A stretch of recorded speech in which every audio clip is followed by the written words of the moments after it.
भाई good morning बच्चों। सारे बच्चे कहते हैं फिजिक्स की क्लास लेके भाई अब बात करते हैं केमिस्ट्री में। ठीक है, यहाँ लास्ट क्लास में बच्चों हम लोग बात कर रहे थे जैसे कि कॉलिगेटिव प्रॉपर्टीज की ही बात चल रही थी। अब कॉलिगेटिव प्रॉपर्टीज में ही बच्चों हम लोग आज relative lowering of vapour pressure की बात करेंगे। ठीक है, और उससे रिलेटेड बेटा न्यूमेरिकल के बारे में बात करेंगे। ठीक, यहाँ पर जैसे कि अगर हम बात करें कॉलिगेटिव प्रॉपर्टीज, क्या चीज बात कर रहे थे? Colligative properties. तो बेटा मैं इतना तो आपको बता चुका हूं कि कॉलिगेटिव प्रॉपर्टीज वो प्रॉपर्टीज होती हैं जो सिर्फ और सिर्फ नंबर ऑफ सॉल्यूट पार्टिकल्स पे डिपेंड करती है, जो सिर्फ और सिर्फ नंबर ऑफ सॉल्यूट पार्टिकल्स पे डिपेंड करती है।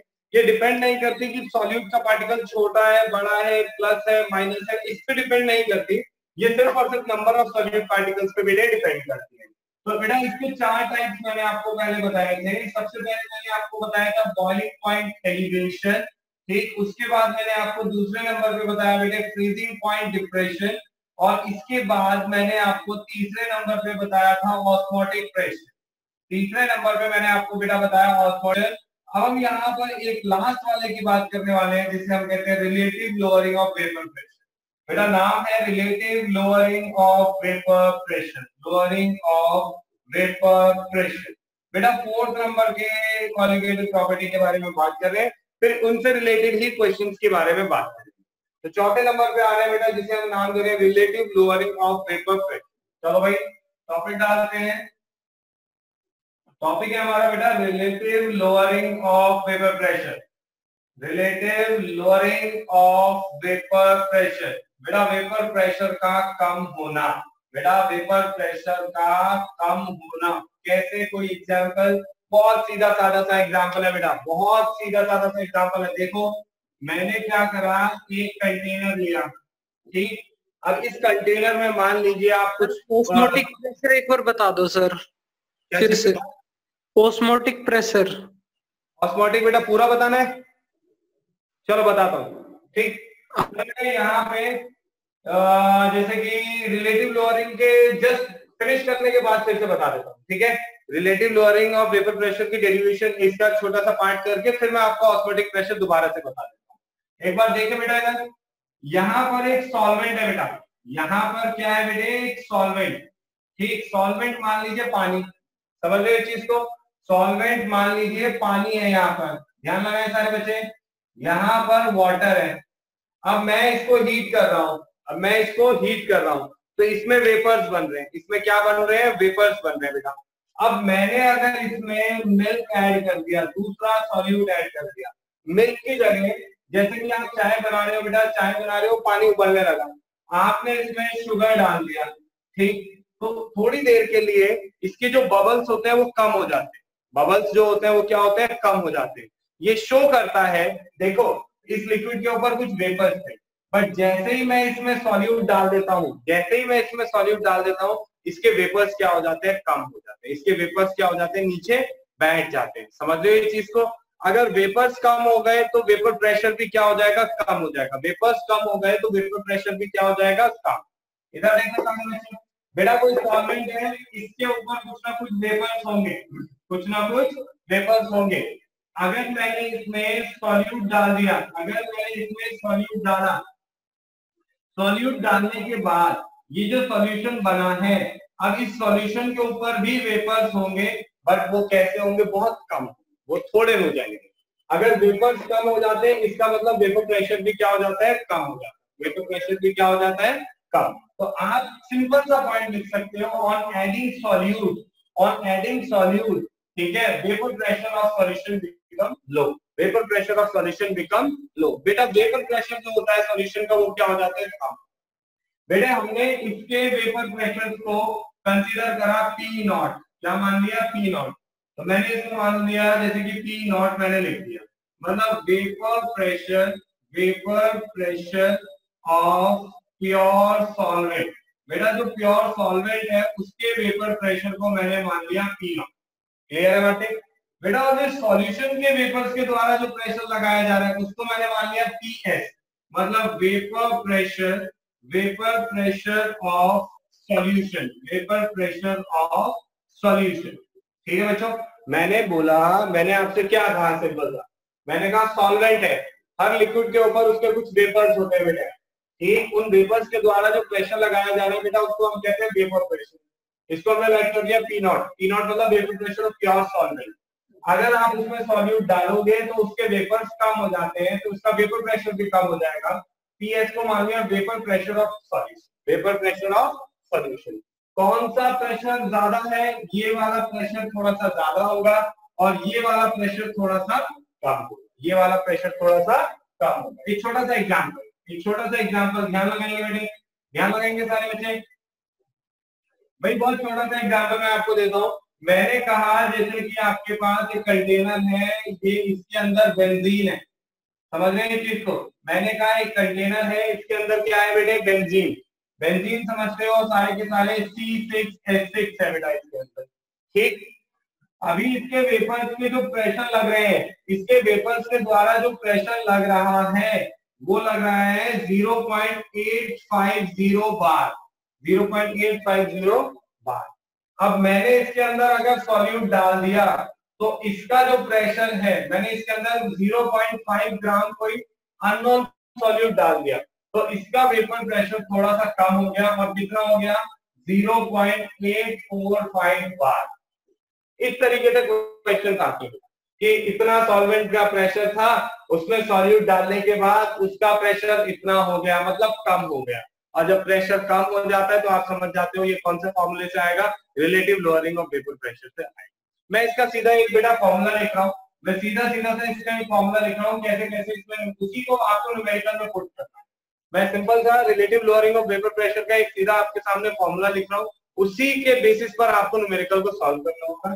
फॉर्मूला देखकर फॉर्मूला देखेंगे सारे बच्चे, पी नॉट, ठीक है, P naught minus P H upon में P naught is equal to number of moles of solute upon में number of moles of solvent. Number of moles of solute upon में number of moles of solvent. आपको सुनो मेरी बात ध्यान से, ये डायरेक्ट फॉर्मूला दिया है मैंने। ठीक, पी नॉट का मतलब vapour pressure of pure solvent, P S का मतलब vapour pressure of solution, P not का मतलब vapour pressure of solvent, N2 का मतलब moles of solute, moles of solute. बेटा किसके मोल्स हैं? सॉल्यूट के मोल्स हैं। हमेशा बताया था ना दूसरे नंबर पे कौन आता है? सॉल्यूट। N1 का मतलब है मोल्स ऑफ सॉल्वेंट, N1 का मतलब है मोल्स ऑफ सॉल्वेंट। समझ में आया? इसके बाद देखो बातें, ध्यान लगाओ सारे बच्चे। मैंने क्या करा, मुझे बताया number of moles of solute. ठीक, मैं इस फॉर्मूले को थोड़ा सा मॉडिफाई कर रहा हूं, P naught minus P S, ठीक है, अपॉन में P naught is equal to number of moles of solute का फॉर्मूला क्या लिख सकते हो? मास अपॉन में मोलर मास। तो बेटा फॉर्मूला हो गया मास अपॉन में molar mass divided by number of moles of solvent का फॉर्मूला क्या लिख सकते हो? मास ऑफ सॉल्वेंट अपॉन में मोलर मास ऑफ सॉल्वेंट। ठीक है बेटा, इतना क्लियर है? तो इस फॉर्मूले को फाइनल टच दे रहे हैं, P naught minus P S upon में P naught is equal to W2 into capital M1 upon में W1 इंटू कैपिटल M2। बेटा ये हमारा फॉर्मूला हो गया कुछ इस तरीके से, ये हमारा सीधा सा फॉर्मूला हो गया कुछ इस तरीके से। एक बार लास्ट टाइम रिपीट कर रहे हैं चीजों को, ध्यान लगाएंगे सारे बच्चे। मैंने कहा relative lowering of vapour pressure, मैंने कहा relative lowering of vapour pressure, vapours के जो प्रेशर है उसका कम होना।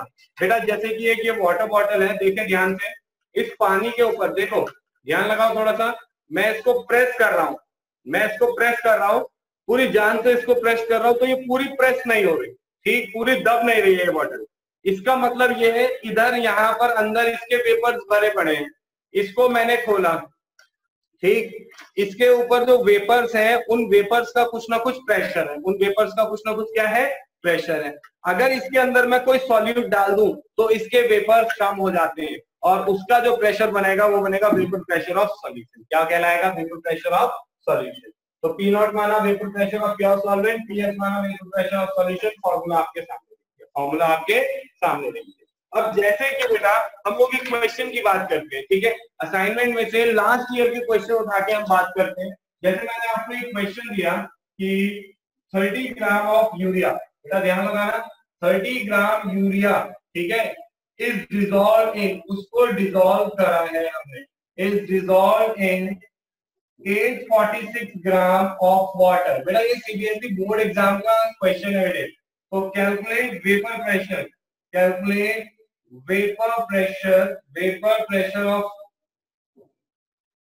of water for this solution. Calculate vapor pressure of water for this solution. बेटा इस सॉल्यूशन के लिए वेपर प्रेशर निकालो, ठीक है। और if vapor pressure of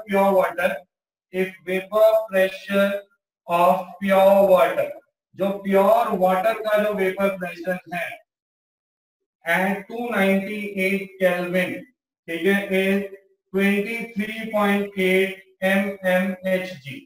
question बहुत सिंपल था बेटा, क्वेश्चन बहुत सिंपल था, देखेंगे, ध्यान लगाएंगे। मैंने कहा, सुनो मेरी बात ध्यान से, मैंने कहा 30 ग्राम यूरिया, ठीक है, is dissolved in 846 gram of water, ठीक है। Calculate vapour pressure of water for this solution, मतलब वेपर प्रेशर ऑफ सॉल्यूशन निकालना है। If vapour pressure of pure water, water मतलब सॉल्वेंट, प्योर वाटर का जो वेपर प्रेशर है दैट इज 23.8 mmHg। बेटा एक बार अगर आप क्वेश्चन पढ़ लोगे तो इसमें कोई बुराई वाली बात नहीं है। फटाफट एक बार क्वेश्चन को पढ़ो सारे बच्चे, फटाफट।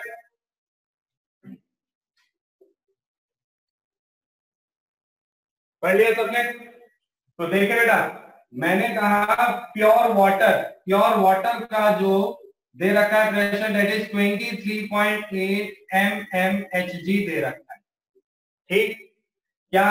और जैसे कि अगर हम देखें सॉल्यूट का वजन कितना दे रखा है, W2 कितना दे रखा है, 30 ग्राम दे रखा है, ठीक है बेटा। और W1 सॉल्वेंट का वजन कितना दे रखा है बेटा, 846 ग्राम दे रखा है, ठीक है ना बेटा। कैपिटल M2 मतलब molar mass of solute, solute क्या है, यूरिया का फॉर्मूला होता है बेटा NH2CONH2, बेटा ये यूरिया का फॉर्मूला होता है। इसका मोलर मास निकालना आसान है कि नहीं।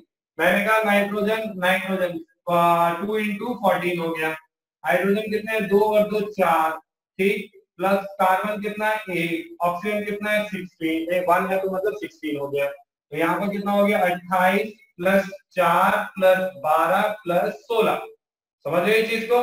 तो अच्छा 12 से 14 और 14 6 20, तो यहाँ पर 2 4 60 ग्राम पर मोल हो गया। कितना हो गया, 60 ग्राम पर मोल हो गया आपका इसका मोल। तो यूरिया का फॉर्मूला पता होना चाहिए, यूरिया का फॉर्मूला होता है NH2CONH2, और मोलर मास इसका निकालना बहुत आसान हो गया। मोलर मास कैपिटल M2 कितना हो गया, 60 ग्राम पर। सॉल्वेंट तो पानी है तो उसका मोलर मास कितना होता है, 18 ग्राम पर मोल। भाई H2O का तो मोलर मास पता है ना, ठीक है, 2 + 16 कितना हो जाएगा, 18 ग्राम पर मोल। अब सारी चीजें अभी तो मैं लिख रहा हूँ बस given. Calculate vapour pressure of water for this solution, it means आपको PS फाइंड आउट करना है, इट मींस आपको PS फाइंड आउट करना है, ठीक है बेटा। तो बेटा आप सीधा फॉर्मूला पुट करो। मैंने कहा P0 माइनस PS अपॉन में T0 इज इक्वल टू, ठीक है, W2 into capital M1 upon में W1 इंटू कैपिटल M2। ये वाला फॉर्मूला था बेटा, इसको यहाँ पुट करा। अब सारी चीजें देखो, P0 गिवन है क्या, P0 गिवन है क्या, हाँ गिवन है। तो मैंने कहा P0 गिवन है, P0 गिवन है। W2 W1 गिवन है, हाँ जी W2 भी गिवन है, W1 भी गिवन है। कैपिटल M1 और कैपिटल M2 गिवन है, हाँ। बस बेटा एक ही टर्म तो अननोन है, फॉर्मूले में सारे टर्म्स गिवन है और सिर्फ आपके पास एक टर्म है जो अननोन है।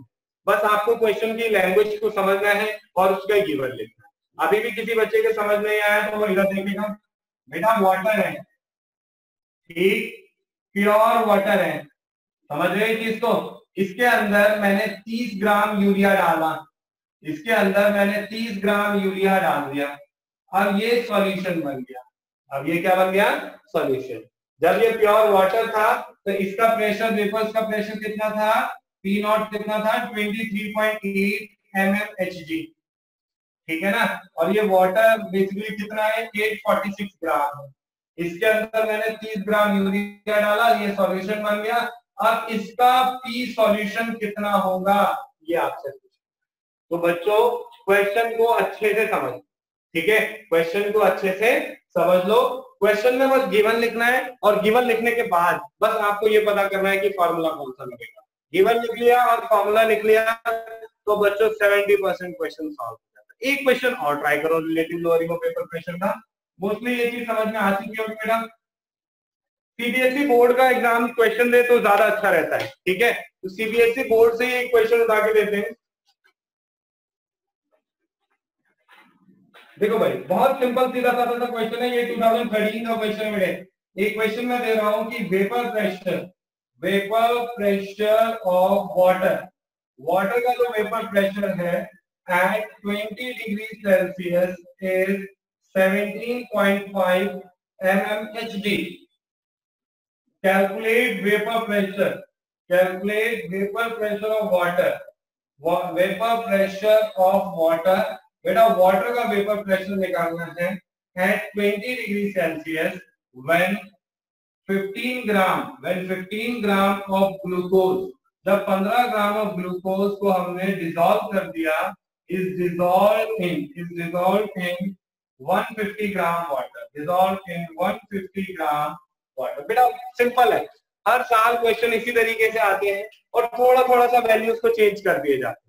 ऊपर वाला ये वाला क्वेश्चन और ये वाला क्वेश्चन, ये वाला क्वेश्चन का एनसीईआरटी में भी है, ये वाला क्वेश्चन भी सेम ही है क्वेश्चन, बस डाटा चेंज कर दिया और कुछ नहीं, ठीक। तो सारे बच्चे बेटा अपने 2 मिनट में यूटिलाइजेशन करेंगे और फटाफट नोटबुक निकाल के पेन निकाल के ये क्वेश्चन को सॉल्व करना स्टार्ट करते हैं और देखते हैं कौन सबसे पहले आंसर करता है।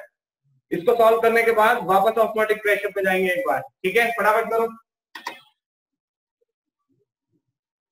और याद रखना बोर्ड एग्जाम का क्वेश्चन है, बोर्ड एग्जाम का क्वेश्चन है, इसका मतलब कैलकुलेशन ज्यादा लंबी चौड़ी नहीं जाएगी, ठीक है। हार्डली इसमें 5 मिनट लगने। गिवन लिखना और फॉर्मूला लिखना, 70% चीजें यही हो जाती है बेटा। अच्छे से गिवन लिख लो और फॉर्मूला लिख लो, बात ही खत्म हो जाएगी इस क्वेश्चन की। फटाफट करो।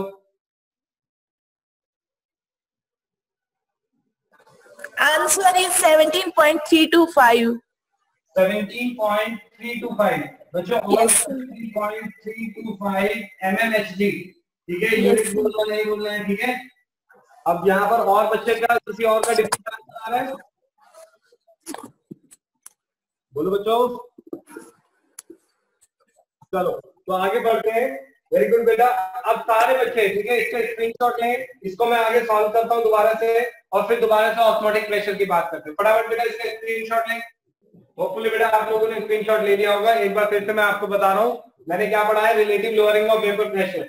बेटा सॉल्वेंट है, अब सॉल्व करना बंद करो बेटा। सॉल्वेंट है, इसमें सॉल्यूट डाला, ये सॉल्यूशन बना। सॉल्वेंट का जो प्रेशर होगा P0 और सॉल्यूशन का जो प्रेशर होगा PS। सॉल्यूट डालने पर प्रेशर क्या हो जाता है, कम हो जाता है बेटा। तो इसके बाद हमने ये फॉर्मूला डायरेक्ट आपको दे दिया और उस फॉर्मूले के बेसिस पे आपको दो न्यूमेरिकल करवा दिए। अब बहुत सिंपल सीधी सादी सी बात है, स्क्रीनशॉट इसका ले लिया है, इसी क्वेश्चन को सॉल्व करते हैं। ध्यान लगाना, थोड़ा सा ध्यान लगाओ। मैंने क्या करा, अब सारी चीजों को गिवन लिखना शुरू करा। मैंने सारी चीजों को अच्छे से गिवन लिखना शुरू करा। मैंने देखा सॉल्यूशन, बेटा इस क्वेश्चन का सॉल्यूशन कर रहा हूं मैं। Vapour pressure of water, water मतलब प्योर सॉल्वेंट बेटा, सिर्फ पानी है, ठीक। पानी का जो वेपर प्रेशर है वो कितना दे रखा है, 17.5 mmHg, मतलब P0 इज इक्वल टू 17.5। क्या चीज बचे, बोलो।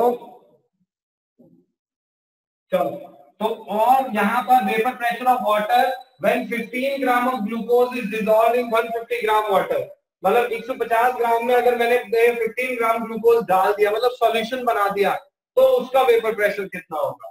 तो बेटा मुझसे P सॉल्यूशन पूछ रखा है और W1 सॉल्वेंट का जो वजन है दैट इज 150 ग्राम और जो सॉल्यूट का जो वजन है दैट इज 15 ग्राम। सॉल्यूट कौन है, ग्लूकोज है ना, और जो सॉल्वेंट कौन है वो वाटर है। समझ में आया कि नहीं आया बेटा। और अगर मैं मानता हूं कैपिटल M1 और कैपिटल M2, सॉल्वेंट तो पानी है, पानी का मोलर मास कितना होता है बेटा, वो 18 ग्राम पर मोल। कितना होता है, 18 ग्राम पर मोल, ठीक। और ग्लूकोज क्या होता है, C6H12O6। इसका मोलर मास निकालोगे 6 × 12 1 × 12 + 6 × 16, तो टोटल आ जाएगा 180। कितना आ जाएगा, 180 ग्राम पर मोल। कितना हो जाएगा, 180 ग्राम पर मोल। बेटा ये हमें फाइंड आउट करना है। फॉर्मूला पता होगा तो ही तो कर पाएंगे। तो हमने फॉर्मूला डाला P0 - PS अपॉन में P0 इज इक्वल टू, ठीक है, W2 × कैपिटल M1 अपॉन में W1 × कैपिटल M2। अब बेटा सारे बच्चे ध्यान लगाएंगे, सुनो मेरी बात ध्यान से। क्या पी नॉट आपको गिवन है? हाँ सर हमें पी नॉट गिवन है। क्या पी नॉट गिवन है? हाँ गिवन है। क्या W2 गिवन है? हाँ जी गिवन है। क्या कैपिटल M1 गिवन है? हाँ जी गिवन है। W1 गिवन है? हाँ जी। कैपिटल M2 गिवन है? हाँ जी, सब चीजें गिवन है। ये चारों टर्म्स और ये वाले टर्म सब गिवन है बेटा, बस यही तो नहीं गिवन। तो सारे टर्म्स गिवन है, एक टर्म गिवन नहीं है, तो आप आसानी से इस चीज को निकाल सकते हो। अब बेटा अब हम वापस जा रहे हैं ऑस्मोटिक प्रेशर। अब हम वापस जा रहे हैं ऑस्मोटिक प्रेशर पे, ठीक है, ध्यान लगाएंगे सब अच्छे से। तो ऑस्मोटिक प्रेशर को मुझे, जैसे कि अगर हम बात करें तो उसका फॉर्मूले के बारे में हमने बात करी थी। क्या लास्ट क्लास में एक भी न्यूमेरिकल करवाया था क्या ऑस्मोटिक प्रेशर में? बोलो बच्चों, चलो ध्यान लगा देगा बेटा। हम लोगों ने जैसे कि आपके लिए यहाँ पर जो भी टर्म रिटर्न राइटिंग करवानी होगी, जो नोट्स बनवाने होंगे, वो शायद लास्ट में बनवा दिए थे। यहाँ देखो फिर से ध्यान लगाओ सारे। यहाँ पर मेरे पास दो कंटेनर है। एक कंटेनर के अंदर मैंने इसको सेपरेट कर रखा है एक लेयर, ठीक। यहाँ पर एक डाइल्यूट सॉल्यूशन है और यहाँ पर एक कंसंट्रेटेड सॉल्यूशन, ठीक। मैंने क्या कहा बेटा, एक तरफ डाइल्यूट सॉल्यूशन है और एक तरफ कंसंट्रेटेड सॉल्यूशन, एक तरफ कंसंट्रेटेड सॉल्यूशन है, और बीच में जो लेयर है that is semi permeable membrane. बेटा सेमी परमिएबल मेम्ब्रेन एक ऐसी मेम्ब्रेन होती है जो छोटे पार्टिकल्स को तो पास होने देगी बट बड़े पार्टिकल्स को पास होने नहीं देगी। सेमी परमिएबल मेम्ब्रेन, बेटा सुनो मेरी बात ध्यान से, सेमी परमिएबल मेम्ब्रेन एक ऐसा मेम्ब्रेन है जो छोटे पार्टिकल्स को तो पास होने देगी अपने से, बट बड़े पार्टिकल्स को पास नहीं होने देगी। जैसे कि मैंने कहा ये एक क्लोज का पीस है। अब मैंने इसमें से, अगर मेरे पास एक वाटर है जिसके अंदर छोटे छोटे कंकड़ है, छोटे छोटे स्टोन्स के पार्टिकल्स हैं, मैंने इसमें से उसे फिल्टर करवाया, तो ये पानी को तो पास होने देगा बट कंकड़ के पार्टिकल्स को पास होने नहीं देगा। तो ये क्या है, एक मेम्ब्रेन की तरह एक्ट कर रहा है। किसकी तरह एक्ट कर रहा है? मेम्ब्रेन की तरह एक्ट कर रहा है। तो सेमी परमिएबल मेम्ब्रेन का भी यही काम होता है, छोटे पार्टिकल्स को पास होने देता है बट बड़े पार्टिकल्स को क्या कर लेता है बेटा, रोक लेता है। बड़े पार्टिकल्स को क्या कर लेता है बेटा, रोक लेता है। समझ में आया कि नहीं? तो आप सुनो, ये हमने देखा डाइल्यूट और ये हमने देखा कंसंट्रेटेड। बेटा आप इतना समझते हो कि डाइल्यूट का मतलब है और जो कंसंट्रेटेड है उसका मतलब, ठीक। डाइल्यूट का मतलब होता है कि उसमें सॉल्वेंट का अमाउंट ज्यादा है, सॉल्वेंट का अमाउंट ज्यादा है। कंसंट्रेटेड का मतलब समझते हो कि उसमें सॉल्वेंट का अमाउंट क्या है, लेस है, कम। देखो बेटा मैंने आपको स्टार्टिंग में एक चीज बताई थी, सारे बच्चे फोकस करके सुनेंगे। मैंने फर्स्ट वीडियो में आपको ये बताया था व्हाट इज सॉल्यूशन, तो मैंने लिखवाया था solute plus solvent is equal to solution, ये लिखवाया था। ये तो 9th क्लास का बच्चा भी जानता है बेटा, solute plus solution, solute plus solvent is equal to solution. मैं जानता हूं, मैंने यहाँ पर लिखा था अपने नोट में, आप स्क्रीनशॉट देख सकते हो। Generally present in lesser amount, generally present in lesser amount, come amount में प्रेजेंट। यहाँ लिखा था सॉल्वेंट के लिए generally present in larger amount, generally larger amount में प्रेजेंट होगा। बेटा यहाँ पर वर्ड लिखा है जनरली, जनरली का मतलब मोस्ट ऑफ द केस में। मैंने ऑलवेज तो नहीं लिखा ना कि सॉल्यूट हमेशा कम होगा, सॉल्वेंट हमेशा ज्यादा होगा। मैंने ये लिखा है कि मोस्ट ऑफ द केस में बेटा सॉल्यूट जो होगा वो कम होगा and most of the case में जो सॉल्वेंट होगा वो ज्यादा होगा। बट मैंने ऑलवेज नहीं लिखा, मैंने ये तो कभी नहीं कहा कि हमेशा, ठीक। तो इस चीज में कंफ्यूज मत हो कि सर सॉल्वेंट सॉल्यूट कैसे ज्यादा हो सकता है। बेटा सॉल्यूट ज्यादा हो सकता है, कॉन्सेंट्रेटेड सॉल्यूशन में जो सॉल्यूट होगा वो क्या होगा, ज्यादा होगा। सॉल्यूट क्या होगा, ज्यादा। समझ में आया कि नहीं है? बट यहाँ पर हमारी सेमी परमिएबल मेम्ब्रेन से फिर छोटा सॉल्वेंट का पार्टिकल पास हो सकता है। कौन सा पार्टिकल पास हो सकता है? छोटा सॉल्वेंट का पार्टिकल पास हो सकता है, बड़ा सॉल्यूट का पार्टिकल पास नहीं हो सकता। चलो बेटा इधर देखो, ध्यान लगा। यहाँ पर जैसे कि सेमी परमिएबल मेम्ब्रेन से सॉल्वेंट पास हो सकता है। सॉल्वेंट ज्यादा किसमें?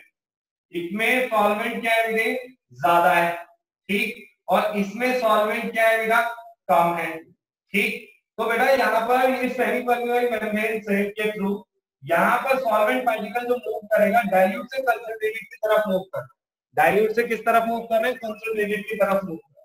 समझ रहे हैं चीज को? तो इसको हमने नाम दिया, इसको हम नाम देते हैं ऑस्मोसिस। इसको हम क्या नाम देते हैं? ऑस्मोसिस नाम देते हैं। अभी यहाँ पर भी एटमॉस्फेरिक प्रेशर, हवा का प्रेशर लगना है, और जितना प्रेशर यहाँ लगना था उतना यहाँ पर भी लगना है।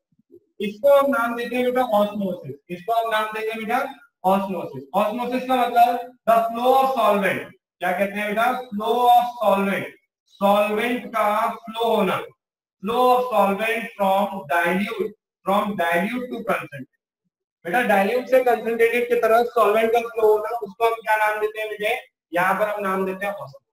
अब सुनो, आप यहाँ पर समझो ऑस्मोटिक। हेलो सर, एक बच्चे का क्वेश्चन है, सुनीता यादव का, आप एक बार चैट पे देख लीजिए, मैं उसे अनम्यूट कर देती हूँ।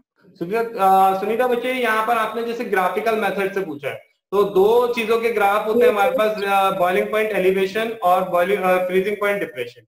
तो दोनों के ग्राफ में ड्रॉ करवा दूंगा आप लोगों को, ठीक है? ग्राफिकल प्रेजेंटेशन वाला जो मेथड आपने पूछा है वो मैं आपको करवाता हूँ इसके बाद, ठीक? ध्यान लगाओ। तो अब हम बात कर रहे थे ऑस्मोटिक प्रेशर की, अब हम बात कर रहे थे ऑस्मोटिक प्रेशर की। तो ध्यान लगाएंगे सर, यहाँ पर फिर दोबारा से वही सेमी परमिएबल मेम्ब्रेन लगा दिया, क्या लगा दिया? सेमी परमिएबल मेम्ब्रेन लगा दिया, ठीक? अब यहाँ पर समझो, ध्यान लगाना, यहाँ पर भी एटमॉस्फेरिक प्रेशर बढ़ रहा है और यहाँ पर भी एटमॉस्फेरिक प्रेशर लग रहा है।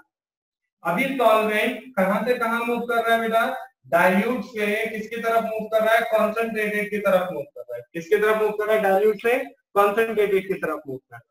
अगर इस तरफ मैंने प्रेशर लगाया ऑस्मोटिक प्रेशर, कितना प्रेशर लगाया? ऑस्मोटिक प्रेशर, इतना प्रेशर लगाया कि ये जो सॉल्वेंट पार्टिकल है वो डाइल्यूट से कंसंट्रेटेड की तरफ ना आ पाए, तो उस प्रेशर को मैं कहता हूँ ऑस्मोटिक प्रेशर। उस प्रेशर को मैं क्या नाम देता हूँ? Osmotic pressure. एक बार फिर से रिपीट करते हैं। मैंने कहा जिस रूम में आप बैठे हो, ठीक, जिस रूम में आप बैठे हो वहां दूसरी तरफ से कुछ लोग अंदर आना चाहते हैं आपके। एक गेट है आपके रूम में, जिस रूम में आप बैठे हो उसमें कुछ लोग अंदर आना चाहते हैं, ठीक? आप उन्हें रोकना चाहते हो। अगर अपने रूम के अंदर साइड से आपने इतना प्रेशर लगाया कि वो लोग अंदर ना आ पाए, उस प्रेशर को ही मैं क्या कह रहा हूँ? Osmotic pressure. नॉर्मली जो सॉल्वेंट पार्टिकल है वो डाइल्यूट से कंसंट्रेटेड की तरफ मूव कर रहा है, बट मैंने कंसंट्रेटेड की तरफ इतना प्रेशर लगाया कि वो जो सॉल्वेंट पार्टिकल है वो डाइल्यूट से कंसंट्रेटेड की तरफ ना आ पाए। बेटा उस प्रेशर को मैं नाम देता हूँ ऑस्मोटिक प्रेशर। उस प्रेशर को मैं नाम देता हूँ बेटा क्या? Osmotic pressure. ये जो ऑस्मोटिक प्रेशर होता है वो डायरेक्टली प्रोपोर्शनल होता है मोलर कंसंट्रेशन के, मोलैरिटी के, ठीक? और यहाँ पर साथ ही साथ वो डायरेक्टली प्रोपोर्शनल होता है टेम्परेचर। दोनों को कंबाइन करेंगे Cp, ठीक? और इस प्रोपोर्शनैलिटी को हटाने के लिए हम एक कांस्टेंट लगा देते हैं R, समझते हो? यूनिवर्सल गैस कांस्टेंट, ठीक? मोलैरिटी का फॉर्मूला क्या होता है? Number of moles of solute divided by volume of solution in litre into R, ठीक? और इसी तरीके से number of moles of solute का फॉर्मूला क्या होता है? मास अपॉन में मोलर मास, मास अपॉन में मोलर मास। तो बेटा तीन फॉर्मूले आपके पास। तो बेटा जिस बच्चे ने ऑस्मोटिक प्रेशर से रिलेटेड क्वेश्चन पूछा था वो बता सकता है, इसमें कोई डाउट है तो फटाफट देखते, फटाफट देखे वो बच्चा और बताए कि इसमें कोई डाउट है। बोलो बच्चों, डाउट है कोई?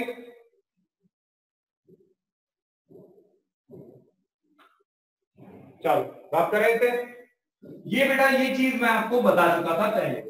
अब यहाँ पर इसको वाइंड अप करते हैं। एक बच्चे ने यहाँ पर पूछा है बेटे ग्राफिकल मेथड के बारे में। क्या पूछा है? ग्राफिकल मेथड के बारे में पूछा। तो बेटा यहाँ पर हम बात करना स्टार्ट करते हैं ग्राफिकल मेथड से भी। और यहाँ पर आपको पहले एक चीज दे देता हूँ, बोर्ड एग्जाम की चीज दे देता हूँ। मैंने क्या कहा, देखो ध्यान लगाना सारे बच्चे, मैंने आपको 4 फॉर्मूले दिए बेटा। मैंने कहा कि डेल्टा टीबी, ठीक, is equal to KB into molarity. मैंने आपको एक फॉर्मूला, ठीक, मैंने कहा डेल्टा टीबी, ठीक, ध्यान लगाओ भाई, केबी इनटू, ठीक, यहां पर जैसे कि W2 अपॉन में capital N2 into W1 into 1000। Clear है बेटा? इसी तरीके से मैंने डेल्टा TF का फॉर्मूला दिया, that is KF into molarity. अब दूसरा वाला फॉर्मूला बिल्कुल सेम होता है। और मैंने relative lowering of vapour pressure of T naught minus T S upon में P naught is equal to number of moles of solute upon में number of moles of solvent. ठीक है बेटा। चौथे नंबर पे मैं आपको बात करने वाला हूं, जैसे कि मैंने कहा कि ऑस्मोटिक प्रेशर, तो pi is equal to CRT या pi is equal to N2 by यहाँ पर V into R into T, और यहाँ पे W2 अपॉन में capital N2 into V into R into, तो ये मैंने आपको, ठीक है बच्चों।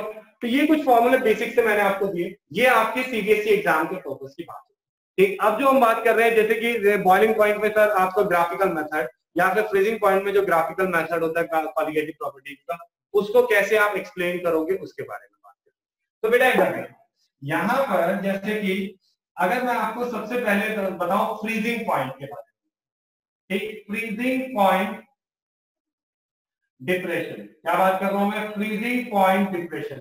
सारे बच्चे ध्यान से सुनेंगे, ये हमारे कॉन्सेप्ट कंपटीशन एग्जाम से रिलेटेड है, ये हमारे कॉन्सेप्ट कंपटीशन एग्जाम से रिलेटेड है, तो इसके लिए ब्रॉड थिंकिंग करनी पड़ेगी, मतलब सोचना समझना अच्छे से पड़ेगा। तो इधर देखो बेटा, एक छोटा सा पॉइंट है फ्रीजिंग पॉइंट, सबको पता है फ्रीजिंग पॉइंट क्या होता है, सबको पता है फ्रीजिंग पॉइंट क्या होता है। ठीक, अगर मैं एक पुरानी सी डेफिनेशन घिसी-पिटी सी डेफिनेशन दूं ना, वो टेम्परेचर जिसपे एक लिक्विड क्या हो जाता है, सॉलिड में चेंज हो जाता है, वो टेम्परेचर जिसपे एक लिक्विड किसमें चेंज हो जाता है, सॉलिड में चेंज। फ्रीजिंग पॉइंट, फ्रीज मतलब बेसिकली जमना, जमना क्या, जब एक लिक्विड क्या हो जाता है, सॉलिड में चेंज। ठीक, वो पुरानी सी definition. Temperature at which a liquid changes into solid. ठीक है, वो टेम्परेचर जहां पर एक सॉलिड लिक्विड किस में चेंज हो जाता है, सॉलिड में, उसको हम नाम देते हैं फ्रीजिंग, उसको हम नाम देते हैं फ्रीजिंग। ये बच्चों की डेफिनेशन है, 8th में 9th में 6th में ये सब पढ़ाई जाती है। अब 12th क्लास में डेफिनेशन सुनो क्या। अब मैं आपको एक छोटा सा कॉन्सेप्ट देता हूं, मैंने कहा एक बात बताओ, यहां पर कोई सॉलिड पीस रखा हो, ठीक, आपने सॉलिड देखा, ठीक है, क्या उस सॉलिड को स्मेल करके बता सकते हैं? हाँ बता सकते हैं। एक सॉलिड चीज की भी कोई स्मेल होती है? हाँ, एक सॉलिड चीज की भी कोई स्मेल होती है। छोटा सा एग्जांपल बेटा, मैंने कहा स्मेल से भी अगर मैं अलग करके दिखाऊं, ये आइस का कोई पीस है, आपने कभी बर्फ की सिल्ली रखी हुई देखी होगी, उसके ऊपर वेपर्स निकल रहे होंगे, उसके ऊपर क्या निकल रहे होंगे, वेपर्स निकल रहे होंगे, समझ रहे हो ये चीज को। तो मतलब एक सॉलिड का भी कुछ ना कुछ वेपर प्रेशर होता है, एक सॉलिड का भी क्या होता है, कुछ ना कुछ वेपर प्रेशर, एक सॉलिड का भी कुछ ना कुछ वेपर प्रेशर होता है, समझ रहे हैं ये चीज को। तो मैंने कहा कि हाँ, एक सॉलिड का भी वेपर प्रेशर। तो फ्रीजिंग पॉइंट क्या होता है, फ्रीजिंग पॉइंट ध्यान लगाना बेटा नए डेफिनेशन पे, फ्रीजिंग पॉइंट क्या होता है, is that temperature, freezing point is that temperature, ठीक है, वो टेम्परेचर होता है एट विच, जहां पर वेपर प्रेशर ऑफ सॉलिड, ठीक है, solid phase and liquid phase, vapour pressure of solid phase and liquid phase, ठीक है, लिक्विड फेज का और सॉलिड फेज का जो वेपर प्रेशर होता है इज इक्वल, ये होता है, ये एक्चुअल डेफिनेशन होती है।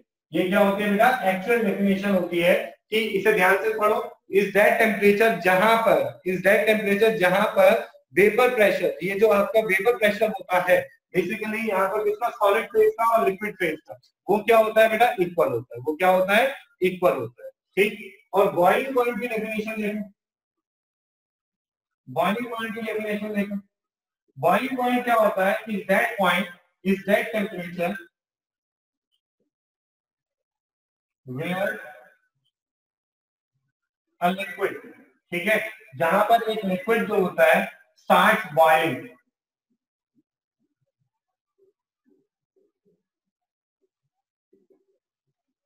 एंड एटमॉस्फेरिक प्रेशर, जो एटमॉस्फेरिक हमारा जो प्रेशर होता है उस पे वो क्या होने लगे बेटा, बॉइल करना स्टार्ट कर दे, उस पे क्या करना स्टार्ट कर दे, बॉइल। चलो एक ग्राफ बनाते हैं, ध्यान लगाना, इस तरफ हमने लिखा बेटा वेपर प्रेशर, इस तरफ हमने क्या लिखा, वेपर प्रेशर, इस तरफ हमने लिखा टेम्परेचर, इस तरफ हमने क्या लिखा, टेम्परेचर। यहाँ पर जैसे कि अगर मैं बात करता हूँ, एक सॉलिड है, ये क्या है, सॉलिड चीज है, ठीक, फ्रोजन सॉल्वेंट। तो एक्चुअल में इस चीज को रख कर देते हैं थोड़ा सा।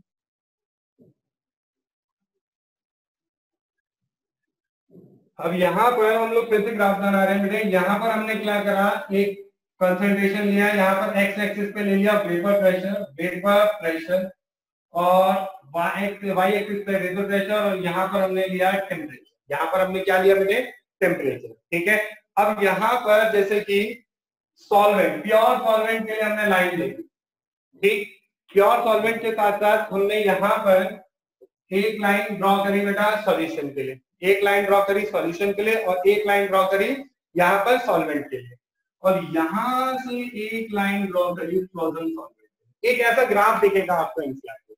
तो यहाँ पर देखो बेटा, इसको मैंने कहा फ्रोजन सॉल्वेंट का। ठीक, इसको मैंने क्या कहा है बेटा, फ्रोजन सॉल्वेंट। इसको मैंने कहा लिक्विड सॉल्वेंट।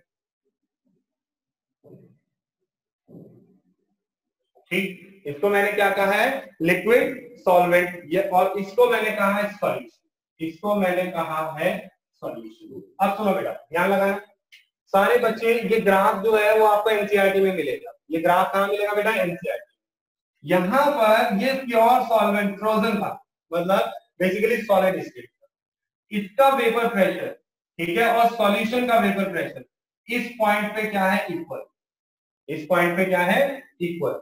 तो इस टेम्परेचर मैंने माना बेसिकली यहाँ पर फ्रीजिंग पॉइंट ऑफ सॉल्यूशन। क्या माना, freezing point of solution. Hello sir. हाँ जी, एक सेकेंड, एक बच्चे का क्वेश्चन है, मैं उसे अनम्यूट कर रही हूँ। हेमलता। सॉरी मैम, गलती से हो गया। कोई प्रॉब्लम नहीं बेटा, जल्दी देखो। यहाँ पर देखो, तो यहाँ पर ये फ्रोजन सॉल्वेंट का और सॉल्यूशन का वेपर प्रेशर इक्वल था, तो हमने इसको माना टीएफ। और यहाँ पर सॉल्वेंट, प्योर सॉल्वेंट का और फ्रोजन सॉल्वेंट का जो वेपर प्रेशर था वो इक्वल था, मतलब इसको माना हमने टी नॉट एफ। ठीक है, तो बेसिकली यहाँ पर बेटा टी नॉट एफ है और ये क्या है, टी एफ।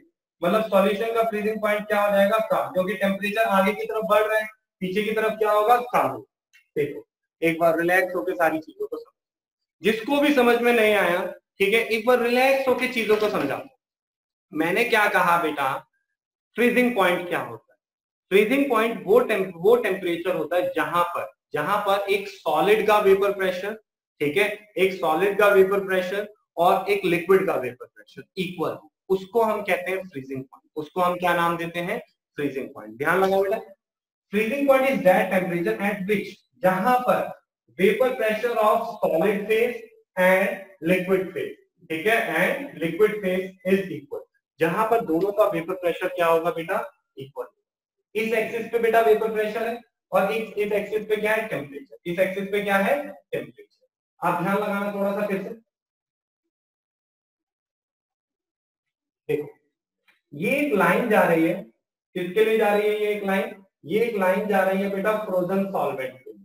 फ्रोजन सॉल्वेंट मतलब सॉलिड स्टेट, समझ रहे हैं चीज को। और यहाँ पर एक लाइन ड्रॉ कर दी बेटा सॉल्वेंट के लिए, एक लाइन ड्रॉ कर दी किसके लिए बेटा, यहाँ पर जैसे सॉल्वेंट के लिए, प्योर सॉल्वेंट के लिए, और एक लाइन यहां से ड्रॉ कर दी बेटा किसके लिए, सॉल्यूशन। ठीक, तो प्योर यहाँ पर वेपर प्रेशर है, तो सॉल्वेंट का, सॉलिड का और इस प्योर लिक्विड, प्योर सॉल्वेंट का यहाँ पर वेपर प्रेशर इक्वल होता है।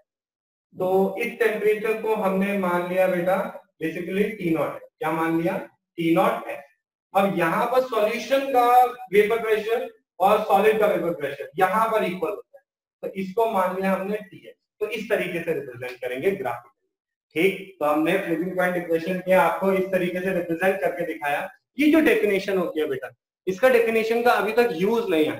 ठीक, मतलब अगर आपको मैं बताऊं तो ये जो फ्रीजिंग पॉइंट की डेफिनेशन मैंने आपको बताई है, ये हमारे नीट के एग्जाम में तो अभी तक फिलहाल तो अभी तक नहीं है, बट एक्चुअल डेफिनेशन बेटा ये छोटी क्लास में ये डेफिनेशन बताई जाती है और ये आपके कॉम्पिटिशन एग्जाम के पर्पज से आता है। ठीक, कोई डाउट है तो पूछो बेटा। अब हम बात करना स्टार्ट करते हैं बेटे। यहाँ पर हमने फ्रीजिंग पॉइंट। Hello sir. जी सर। हाँ जी मैम। हरीश का एक डाउट है, मैं उसे वो कर रही हूँ। हाँ हाँ जी।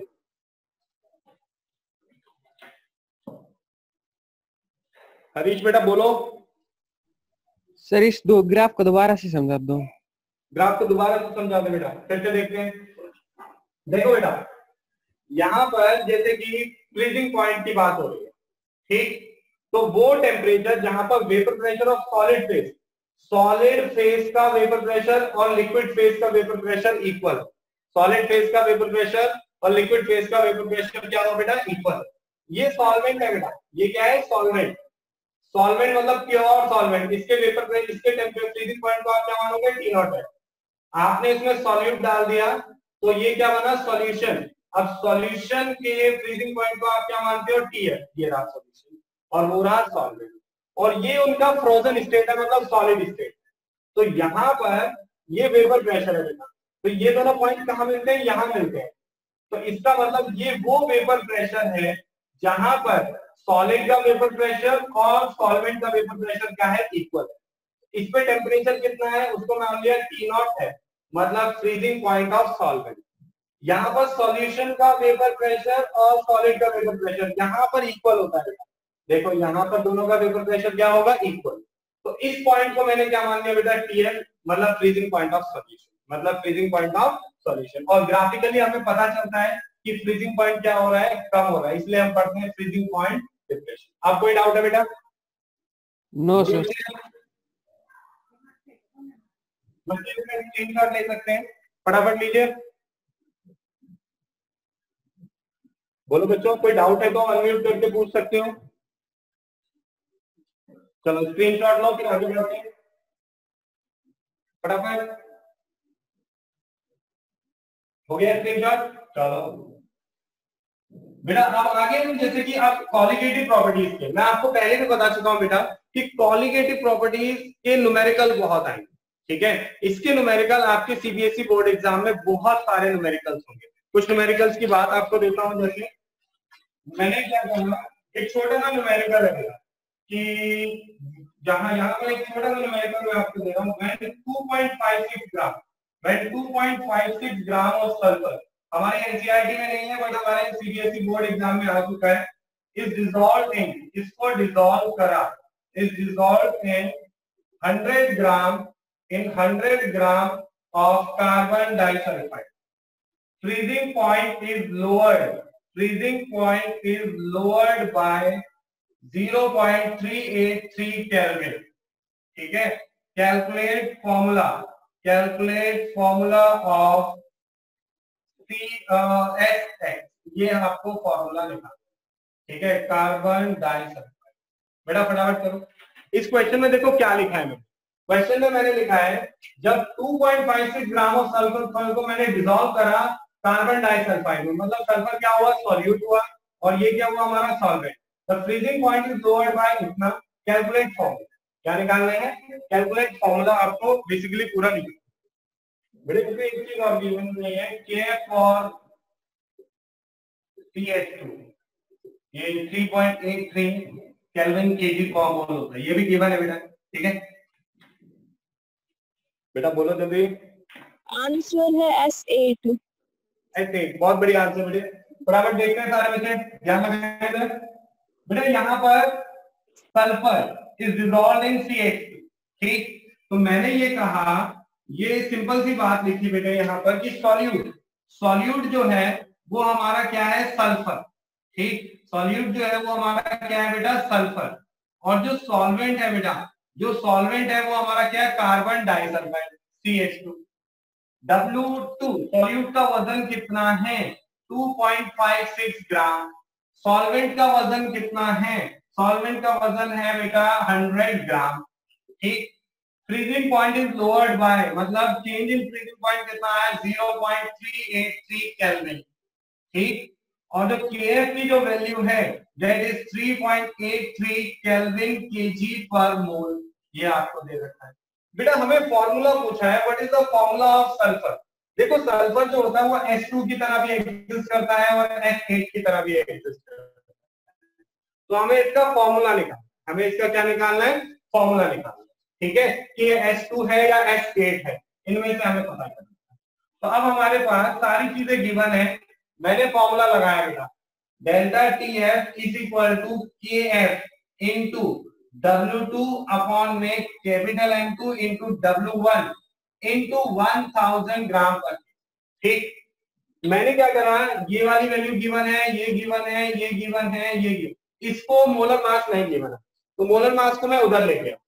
Molar mass of solute is equal to KF। KF की वैल्यू कितनी है भाई, 3.83 इनटू W2 की वैल्यू, जैसे कि अगर हम बात करें W2 की जो वैल्यू है that is 2.56 divided into 1000 divided by delta TF। Delta TF कितना है 0.8383 केल्विन और इनटू W1 की जो वैल्यू है दैट इज 100। तो ये निकला। अब यहाँ पर इसको सॉल्व करते हैं भाई, इसको सॉल्व करते हैं, जैसे इससे हमने 2 0 को इससे कैंसिल आउट कर, ठीक है बेटा। अब यहाँ पर इसको कैंसिल आउट करते हैं, जैसे कि ये वाला आंसर है, ये कितना है, ये 3.83 है और ये कितना है 0.3। तो यहाँ पर ये ऊपर जाके क्या हो जाएगा, यहाँ पर कितना बचेगा 10 बचेगा। तो यहाँ पर इसको मल्टीप्लाई करते हो 10 इंटू 10 100 हो जाता है, तो आंसर हो जाएगा 256 ग्राम पर। तो बेटा कैपिटल M2 की वैल्यू कितनी आ गई, तो कैपिटल M2 की वैल्यू आ गई 256 ग्राम पर। अब सुनो मेरी बात ध्यान से, मैंने कहा आपके पास P4 है, सपोज कीजिए मैंने कहा आपके पास O2 है, तो एक ऑप्शन बेसिकली आपको O2 है, ठीक। तो आप इसका मोलर मास कैसे निकालते हो, 2 इंटू 16 करके निकालते हो या नहीं निकालते हो, निकालते हो। अगर इसी तरीके से मैंने कहा आपके पास SX है, इसका मोलर मास कितना है 256 है, तो आपका इसका मोलर मास कैसे आया होगा, X इंटू सल्फर का कितना होता है 32 इज इक्वल टू 256। तो X इज इक्वल टू कितना आ गया 256 डिवाइडेड बाय 32, बोले तो 8, मतलब X की वैल्यू कितनी 8, इसलिए जो फॉर्मूला है वो कितना है S। एक बार फिर से बेटा ध्यान लगाएंगे, मैंने कहा P4, मुझे पता है फास्फोरस 15 नंबर पे आता है, इसका एटॉमिक मास नियरली 30, ठीक। तो मैंने कहा X है, ठीक, और मैंने फॉर्मूला टोटल ले रखा है जैसे कि 120 मोलर मास दे रखा है। तो ये मोलर मास कैसे निकला, X into 30 is equal to 120, ऐसे ही तो आया होगा। तो X की वैल्यू कितनी हो जाएगी भाई, X की वैल्यू 4 हो जाएगी, मतलब ये कौन सा फॉर्मूला होगा, P4 का फॉर्मूला। तो बेटा इस टाइप का एक छोटा सा न्यूमेरिकल मैंने आपको बताया। अब यहाँ पर नेक्स्ट में न्यूमेरिकल्स के लिए, ठीक है, न्यूमेरिकल्स के लिए एक असाइनमेंट जरूर ले लीजिएगा बेटा। यहाँ पर जैसे कि ये असाइनमेंट है, इसमें सारे के सारे बोर्ड एग्जाम के क्वेश्चन, ठीक। तो ये कोशिश करेंगे भाई इसको व्हाट्सअप करने के आपके लिए, ये सारे क्वेश्चंस आपके पास व्हाट्सअप हो जाएंगे। इसमें नियरली 40 क्वेश्चन हैं, ठीक, जो कि आपके बोर्ड एग्जाम के हैं। नेक्स्ट क्लास में हम लोग सॉल्युबिलिटी के बारे में बात स्टार्ट करेंगे।